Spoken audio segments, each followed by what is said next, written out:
5ನೇ ತಾರೀಕು ಯಾದಗಿರಿ ಲಕ್ಷ್ಮೀ ದೇವಸ್ಥಾನ ಮಹಾಲಕ್ಷ್ಮಿ ದೇವಸ್ಥಾನದಲ್ಲಿ 6ನೇ ತಾರೀಕು ಶ್ರೀ ರವಿಶಂಕರ ವಿದ್ಯಾಮಂದಿರ ಮತ್ತು ಚರಬಸವೇಶ್ವರ ಗದ್ದಿಗೆಯಲ್ಲಿ ಬೆಳಿಗ್ಗೆ ಮತ್ತು 6ನೇ ತಾರೀಕು ಸಾಯಂಕಾಲ ಬನಶಂಕರಿ ದೇವಸ್ಥಾನ 7ನೇ ತಾರೀಕು ಬೆಳಗ್ಗೆ ಗೋಗಲಿಂಗೇಶ್ವರ ದೇವಸ್ಥಾನ ಕೆಂಪಾವಿ ಮತ್ತು 7ನೇ ತಾರೀಕು ಸಾಯಂಕಾಲ ನೀಲಕಂಠೇಶ್ವರ ದೇವಸ್ಥಾನ ಹುಣಸಿಗೆಯಲ್ಲಿ ಕೂಡ ಕಾರ್ಯಕ್ರಮನ ಆಯೋಜನೆ ಮಾಡಲಾಗಿದೆ. ತಾವೆಲ್ಲರೂ ಅಪಾರ ಸಂಖ್ಯೆಯಲ್ಲಿ ಬಂದು ದಿವ್ಯ ಜ್ಯೋತಿರ್ಲಿಂಗದ ದರ್ಶನ ಪಡ್ಕೋಬೇಕು ಅಂತ ಕೇಳ್ಕೊತಾ ಇದ್ದೀನಿ. ಧನ್ಯವಾದ. 5ನೇ ತಾರೀಕು ಗುರುವಾರ ಸೋಮನಾಥ ಮೂಲ ಜ್ಯೋತಿರ್ಲಿಂಗ ಮಹಾಲಕ್ಷ್ಮಿ ದೇವಸ್ಥಾನ ಬರ್ತಾ ಇದೆ.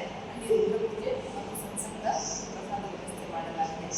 ಆದಷ್ಟು ಹೆಚ್ಚು ಜನ ಬಂದು ಆ ಜ್ಯೋತಿರ್ಲಿಂಗದ ದೇವಿ ಅನುಭವನ ಪಡ್ಕೋಬೇಕು ಅಂತ ಆರ್ಟ್ ಯಾದಗಿರಿ ಡಿಸ್ಟ್ರಿಕ್ಟಿಂದ ನಾವೆಲ್ಲ ಕೇಳ್ಕೊತಾ ಇದ್ದೀವಿ.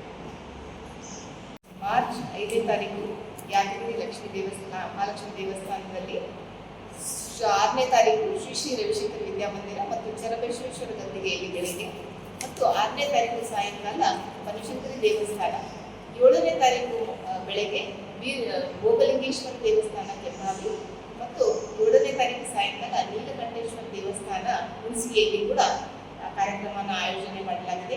ತಾವೆಲ್ಲರೂ ಅಪಾರ ಸಂಖ್ಯೆಯಲ್ಲಿ ಬಂದು ದಿವ್ಯ ಜ್ಯೋತಿರ್ಲಿಂಗದ ದರ್ಶನ ಪಡ್ಕೋಬೇಕು ಅಂತ ಕೇಳ್ಕೊತಾ ಇದ್ದೀನಿ. ಧನ್ಯವಾದ.